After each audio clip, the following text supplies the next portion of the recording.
So the parsha begins, Atem Nitzavim Hayom, it's chapter 29 in here.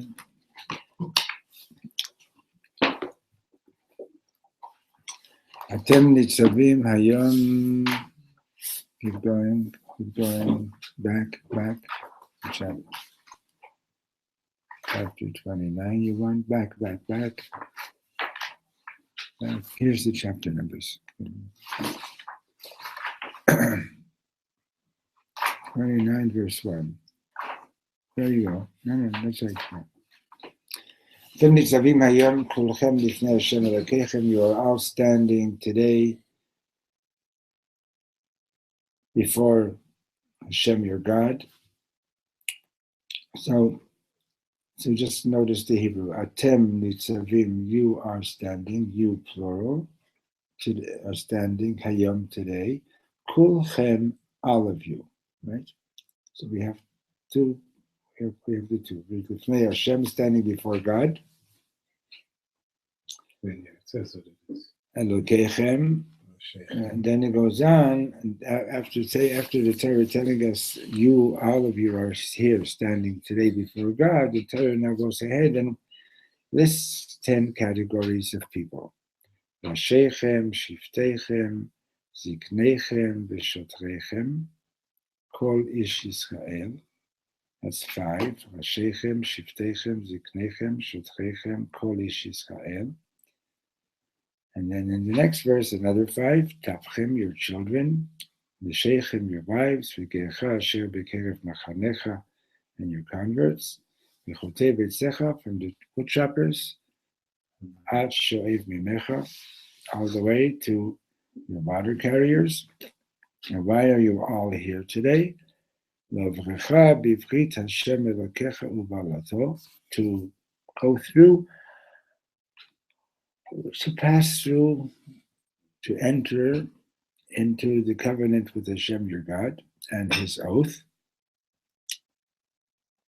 Asher Hashem Elokecha kareiti imcha hayom, the covenant which Hashem your God is cutting with you today. Cutting. Yeah, correct. You cut a covenant. Right. In other words, there would be an animal cut into two parts, right? And then the people entering into the covenant would pass through in between, like Brit Ben Abitarim.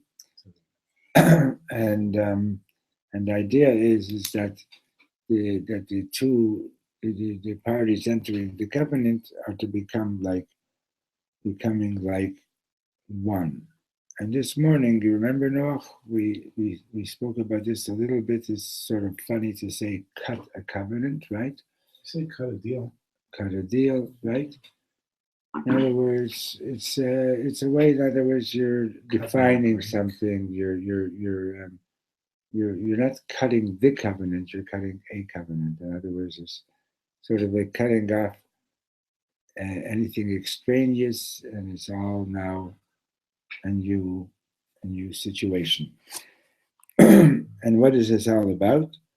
The man Hakim Otcha Hayam Lo La'am. He's doing all this with you to establish you as his nation. And he shall be unto you your God. Kasher diber lach, as he spoke with you, as he told you.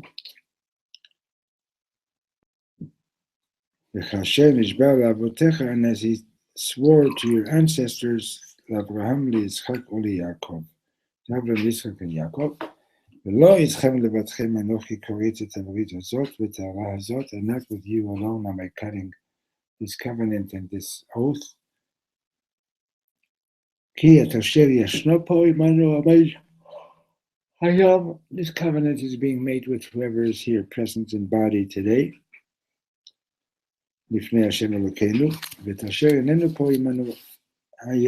And also with whoever is not here physically. In other words, it's being made with all Jews of all future generations. Okay, so let's look at the minor.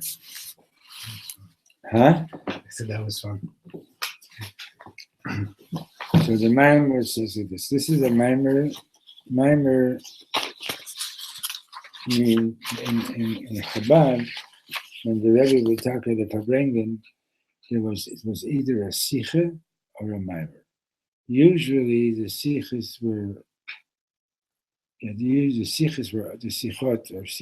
always in Yiddish.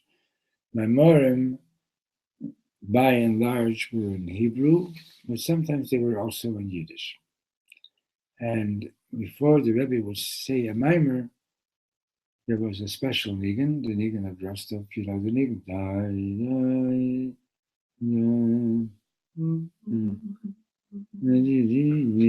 Right.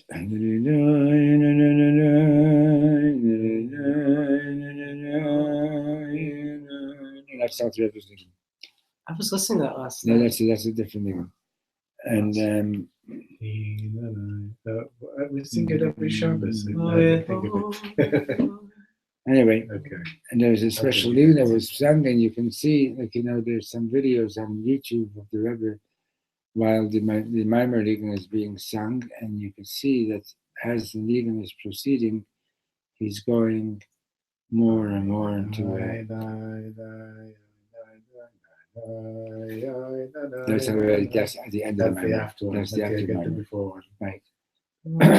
Okay, so and they say the Rebbe would keep a towel tied around his hand tightly to sort of keep him anchored, and it was more like a streaming of holy words, more so than a sikha. So when a mimer is studied, there's closer attention being paid to every single word that's being used. So this mimer was said on Shabbos Parshat Nitzavim, and in the year Tefshin Chof Hei, remember what year that was? 5,725. And right, 5,725, which was back then in the Gregorian calendar, 1965. Okay, so and it was Shabbos, the 28th of Elul, exactly as it's going to be this week. this Shabbos, the 28th of Elul. And then it says, Hanacha Bilti Muga. This edition was not proofread by the Rebbe. Usually, most of the things that got published, the Rebbe first of all proofread it. Sometimes he would make some changes and so on. But whenever something was published without the Rebbe having checked it, so they write Hanacha Bilti Muga. Atem Nitzavim Hayom Kolchem. So the first couple of paragraphs, he's going to pretty much review a teaching from the Alter Rebbe, from the Kutei Torah. So the Parsha begins with these words, Atem Nitzavim Hayom Kolchem, you are standing here today, all of you. And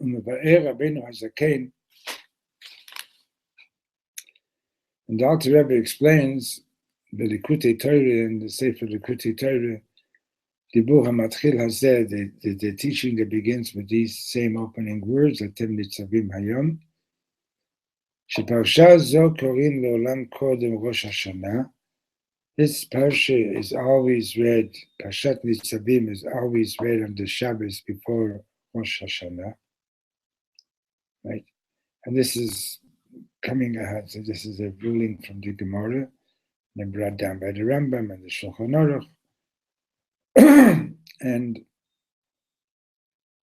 the Alter Rebbe says, Murumaz b'milat hayom, and the allusion that it should be read on the Shabbos before Rosh Hashanah is alluded to in the word hayom. Atem nitzavim hayom. You are standing here today, right?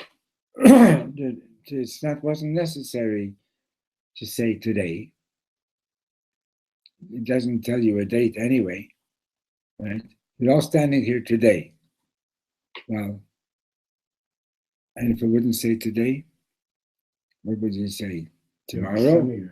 You would say yesterday? What would you say? You would just say, obviously, you're all standing here. It's present tense. Present tense is, you teach English. Present tense is, It's right now. Is now, today. So what's the point of the today? So the rabbis interpret that today is referring to Rosh Hashanah, the Kori of Rosh Hashanah. That this, in other words, that this verse, now it wasn't Rosh Hashanah at that time. How does that make sense? They're saying that the Hayom is today, but it wasn't Rosh Hashanah. It wasn't Rosh Hashanah. So I don't understand. It's a double meaning. Hmm? A double meaning. Well, from a certain perspective, Barak is right. That is, pshat in the verse doesn't mean Rosh Hashanah. Okay, it's an allusion. It's a remez. Okay, in other words, since it says Hayom, so it's alluding to make us think about what. In other words, the Torah is eternal, right? Which time of the year should we relate to this Hayom?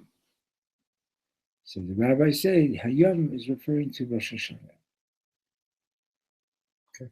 And you'll see why. But it's Merumaz b'milat Hayom, the Kori al Rosh Hashanah, because we see there's a verse that we say in the davening, in Musaf, Zeh Hayom Tchilat Ma'asecha Zikaron Liyom Rishon.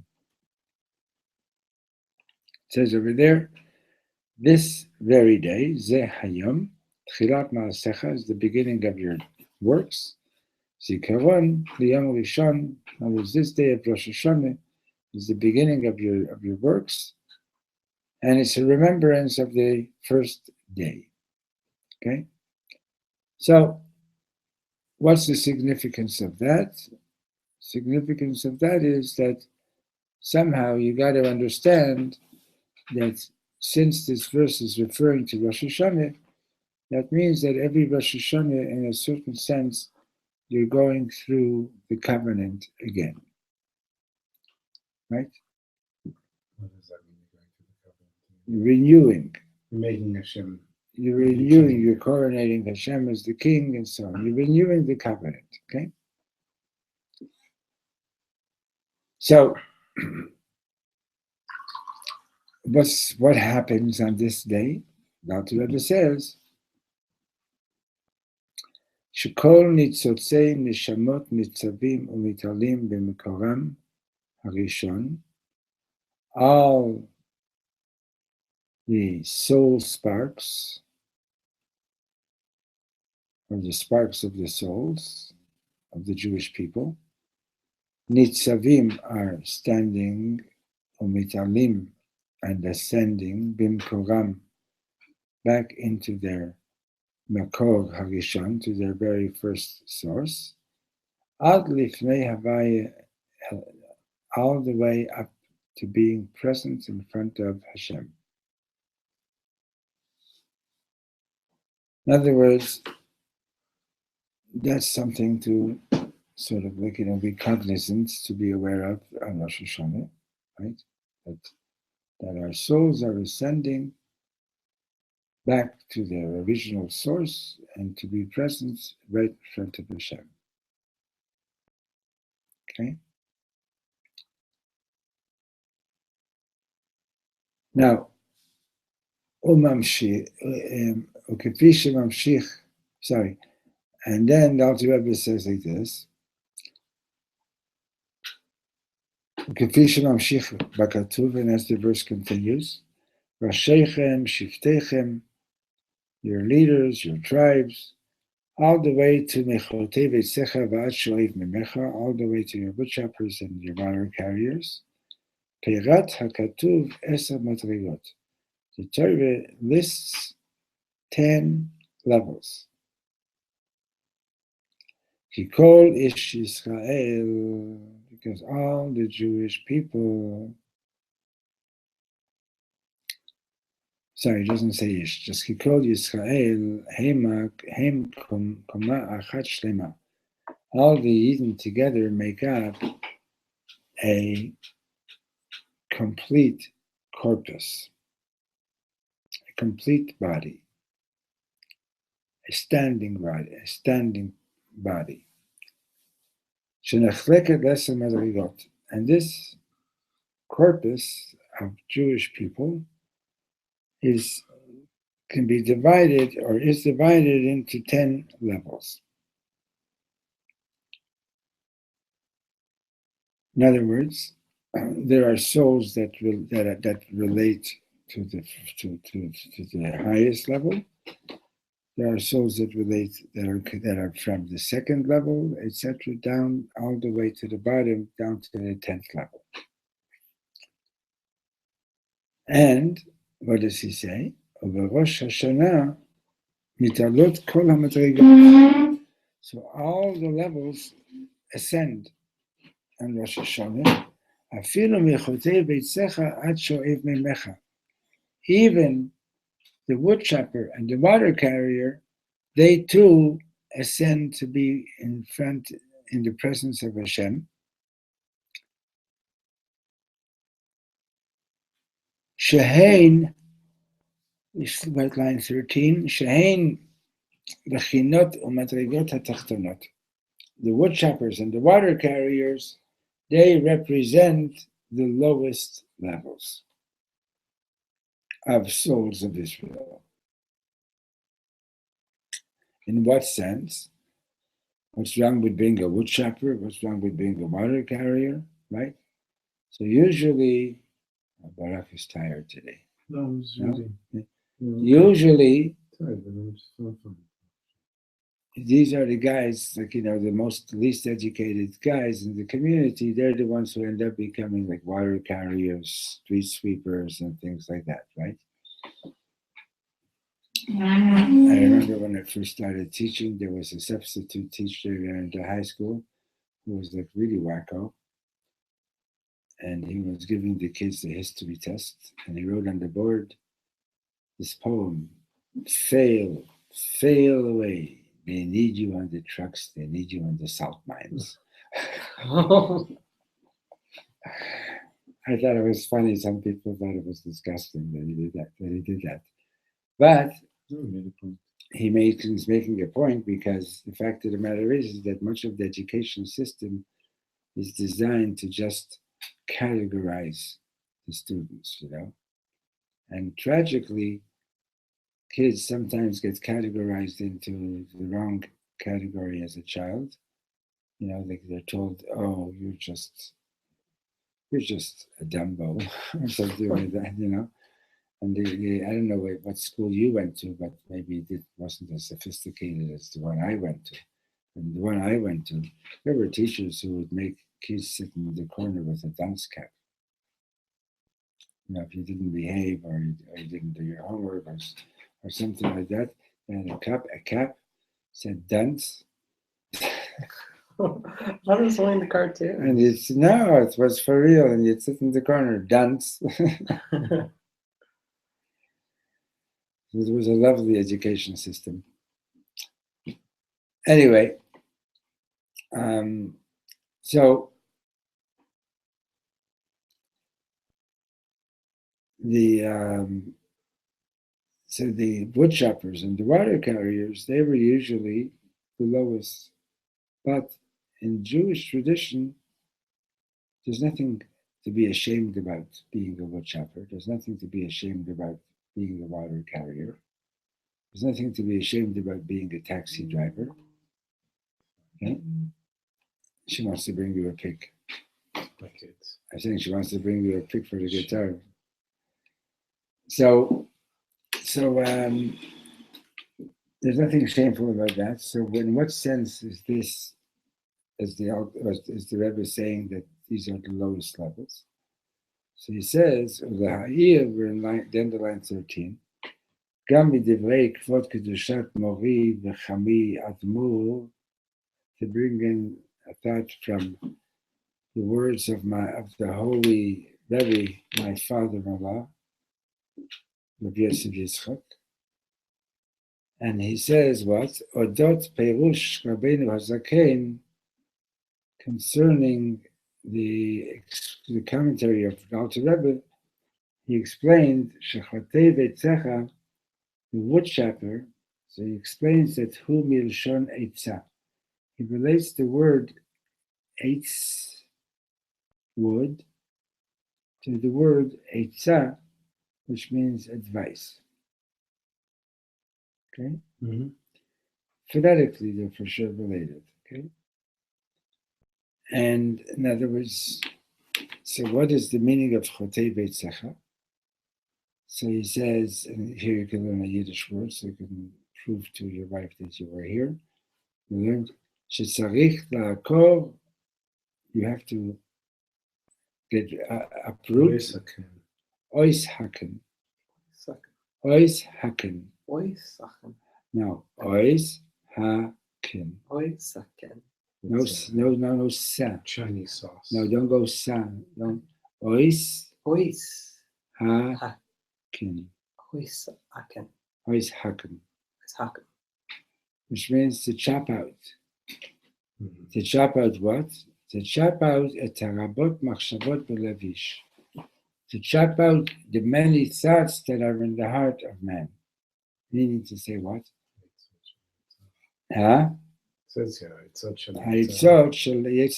the advice that the evil inclination is giving you. In other words, there are people that they get to spend their lives studying Torah, and their big challenge in serving Hashem is to study more, to study on a higher level, to study on a deeper level. But they're basically studying Torah the whole time. They're either davening or they're learning. That's their avodat Hashem. Then there are people that, like the woodchoppers, their whole service of God is that they're constantly in a struggle with quieting down the voices and the advice of the Yetzer Hara, of the evil inclination. That's what they're busy with the whole time. In other words, they would like to be like the people who can sit and study all the time, but they're not. They have to go to work and so on, and they're constantly their Yiddishkeit is getting expressed not so much in what they're doing, but rather in the struggle to overcome negative ideas and not to go with anything negative, and stay connected with Hashem. What about the shoav memecha, the water carriers? Shesarich lishov, another Yiddish word, Barak, ois shepen. You need ois shepen, that you need to draw out. You need to draw. Well, why is there ois 2 times? Ois hakin, Because it ois means shepen. to ois haken means to chop out, and ois shepen is to So draw out. out. Ois is the out. Yeah. So To hack. Hacking. that's to hack. Chop. Yeah. And then shep is shepen is like schlep. You like my Yeah. Is it straight out of your PC? Okay, so the idea is that the Shoav Mayim, they have to draw out the waters at Hamayim shematzmichim kol minei tanug. Water is representing the drive, or the that which arouses you to seek pleasure. In other words, there are people who their entire service of Hashem is basically to overcome or to get control of their seeking of pleasures. Okay? Worldly pleasures. So שבפירוש זה מודגשת יותר פחיתות המדרגה תחותי ביציך ושואב ממך. So with this explains, there's a greater emphasis. There's a greater deprecation of the level of the wood chopper and the water carrier. In other words, it's not just that the guy's a wood chopper or that the guy's a water carrier. It's not just that he's got these lowly roles in society, but furthermore, he even has to look at the kind of avodat Hashem that he has to do. He's constantly struggling with bad thoughts and bad desires, and constantly struggling not to listen to the Yetzer Hara, or the Shoav Memecha, the water carrier, is constantly having to fight his worldly desire. Right? Can I say something? You may. So it's interesting that now, take for example, American Jews. They would look down on somebody who was a water carrier, a garbage collector, or a street cleaner, for example. Mm-hmm. And also, it wouldn't be their avoda to work on their thoughts, because most people don't even know what it is to have Jewish thoughts. In for example, in modern Western society, so it's like a nice analogy for used to be. It's okay if you were a street cleaner, and it was also, you also knew that the street cleaner was working on himself. But now things have changed so much. It's not okay. Like Jews would look at somebody who's a street cleaner and say, "You're not okay. That's not a Jewish value." Jews learn more. They're educated. They're in high society. That's like a Jewish principle. Like liberalism is a Jewish principle. And so you're just commenting. You're not asking me a question. No, I'm giving you a break so you can close your eyes for a second. Thank you so much. And I open them up. I'm gonna take some water. You want me to read over there? No, I'll read. I'm just. Thank you. I'm commenting. Yeah, okay, I'm commenting, but it's also an observation that shows how far we've gone. Yep. But even back then, like the water carriers and the wood choppers were these were like like these were the lowest kinds of jobs that a person could do. But, there was assimilation to Jewish history. Yeah, but I'm not talking about assimilation. I'm just saying in any society, it's not the kind of job that you wish for your children. No, you don't wish it for yourself. Right? There's all these stories about the water carriers and you ever see the pictures of the sizes of those pails that they carried? And they carried like two of them. They had like a stick, like a thick stick, like a harness stick, and then depending on where you're living, like I once saw footage of a water well in Ethiopia, but basically it's dug out around and around and around, and they have to go down pretty far for the water. And the way they bring it up is that there are people who are at the bottom of the well, and they pour it into a trough above their heads, and then there are people in that trough and pour it into the next trough. That's what it means to be sho'ev mayim, is to grab the water, right? So it's like crazy backbreaking work, and it's not like you do it for 5 minutes and you've done your national service. It's you do this day in day out of your life and things like that. It's not a simple thing at all. So who would get a job like that? Usually the lowest people in the society. Now what the idea is that spiritually they're the lowest level of, in a certain sense, the lowest level of service for Hashem. On a certain level, it doesn't matter what level you're serving Hashem. But in a certain sense, like, wouldn't you rather have the job of being challenged with how much time you get to learn every day, rather than having the job of just fighting those thoughts about I'm going to rob the bank, I'm going to do this, I'm going to do that, like, fighting those, or here comes this guy and I hate him, I'm going to insult him, and things like that. Like, what does that say about what level you're at in your Yiddishkeit? That you're fighting not to do something bad. It says you're on a high level because you're fighting it. It says that's true, but you fighting it. But still, like it's like look at what your challenge is. That's what we're talking about.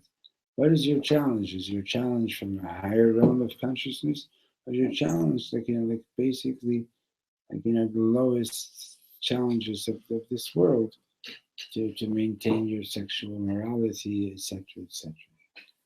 So those are, and now don't compare yourself to the people. I mean, be careful. You're obviously going to pair. Think about what kind of a soul am I? Am I a soul from the feet? Am I a soul from the consciousness and so on? But you don't know enough. We don't know enough yet to make any conclusions about that right now. So don't even try it. Okay. But just understand that Shebeperush Zeh, line 19, Shebeperush Zeh, according to this explanation, מודגשת יותר פנימיות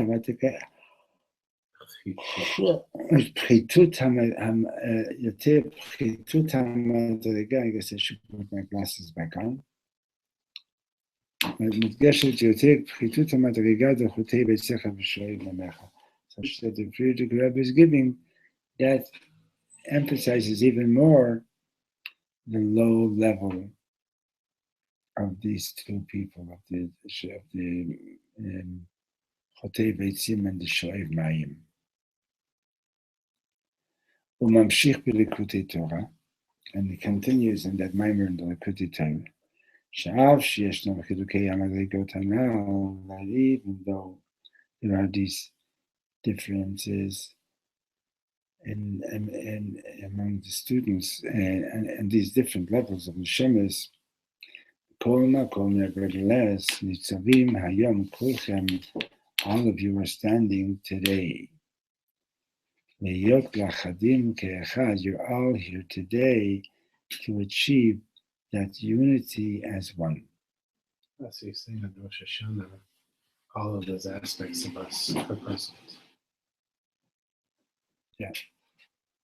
And the avodah is, in other words, to realize that when Moshe Rabbeinu says in the Torah, Atem Nitzavim Hayom, we are all standing here today, it means that the avodah is for us to realize that we're standing together with every one of our brothers and sisters. Right? But also all the aspects of who we are. From the Well, lowest place to our highest place. it's getting there. It's getting there. Right?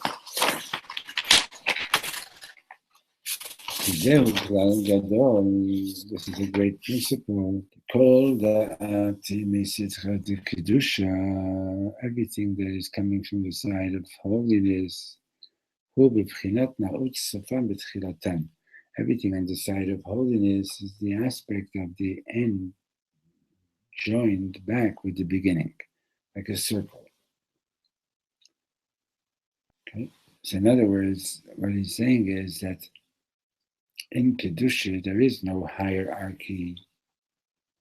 Oh, I'm a higher soul than you are.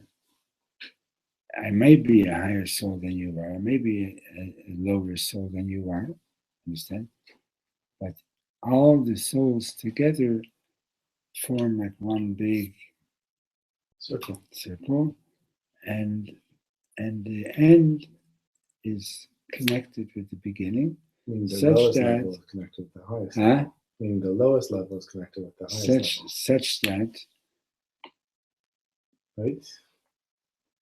right, and such that there's no beginning and there's no end, right?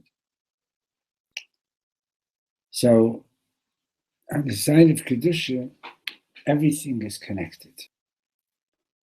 מבלי אשר נמצא האדם ראש בסוף, and without finding a person who's the leader, the head of that circle, or who's the end of the circle. Because every point in the circle, it can be an equally powerful starting point.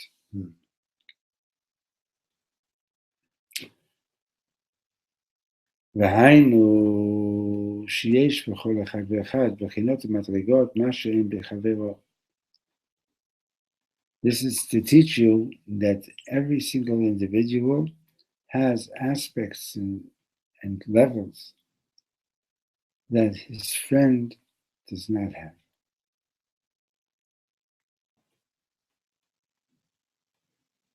Okay? והיינו, שיש בכל אחד ואחד בחינות ומדרגות מה שאין בחברו. Every person has what another person doesn't have. וכולם צריכים זה לזה. Every individual needs every other individual.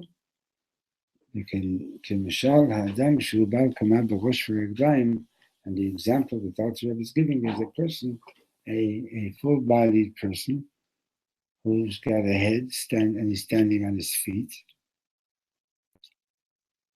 Right?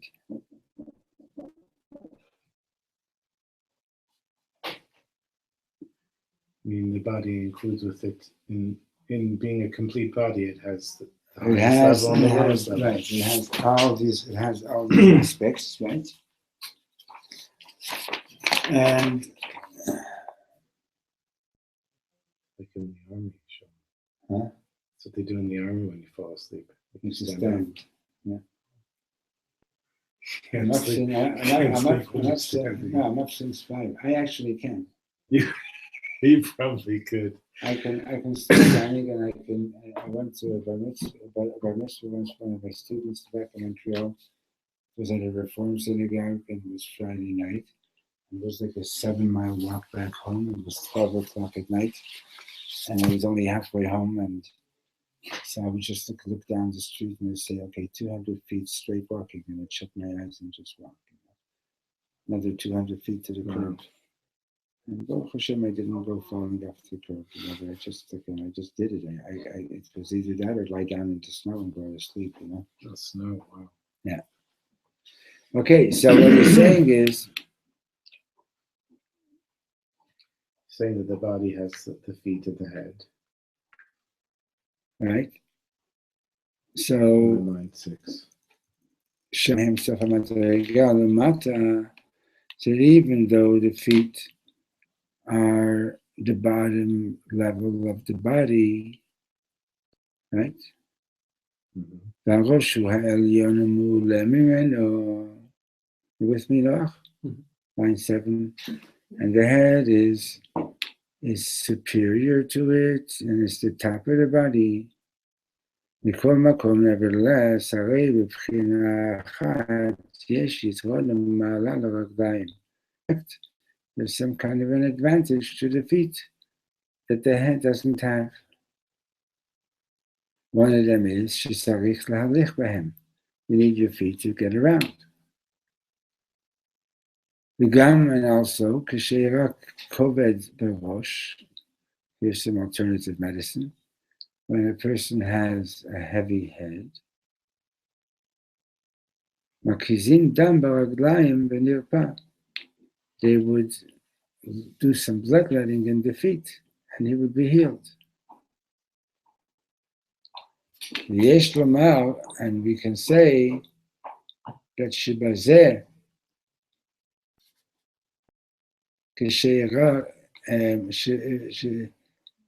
שבזה כשאירע כובד בראש מקיזים דם ברגליים ונרפא, from the fact that it's possible to heal the head through the feet. מודגשת האחדות של הראש והרגל.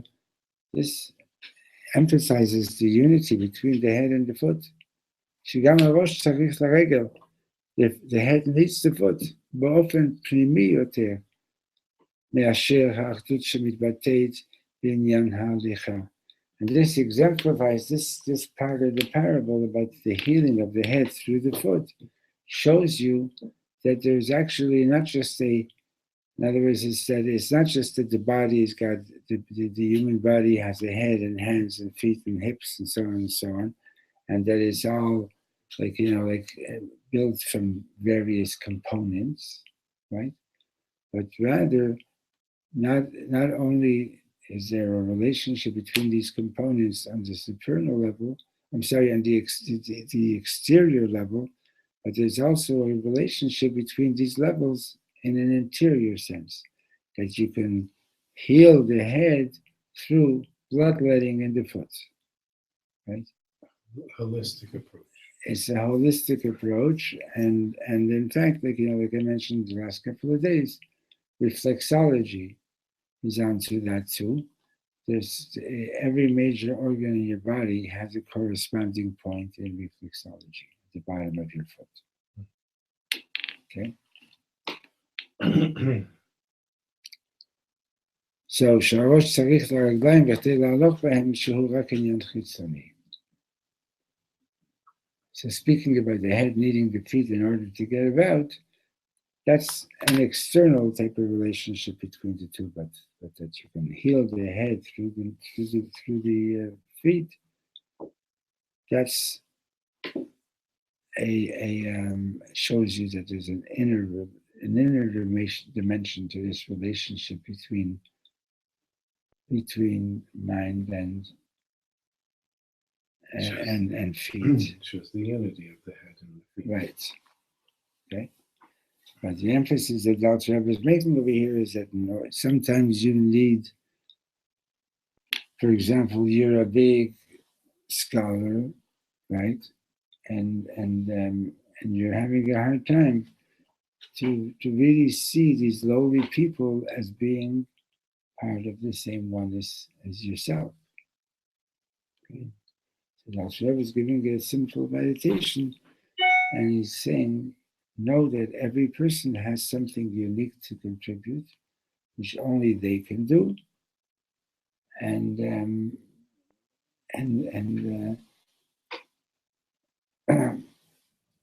it's like it's even if you're the biggest scholar and you realize that this is the truth of this is the reality, so then you're going to be humble before every person because you realize that they've got something special that you don't have. Okay, we're going to stop over here. Okay? Shabbos morning. I was going to finish the Shabbos morning. Yeah. Okay. The show. If you'll come on time for a change. Yeah.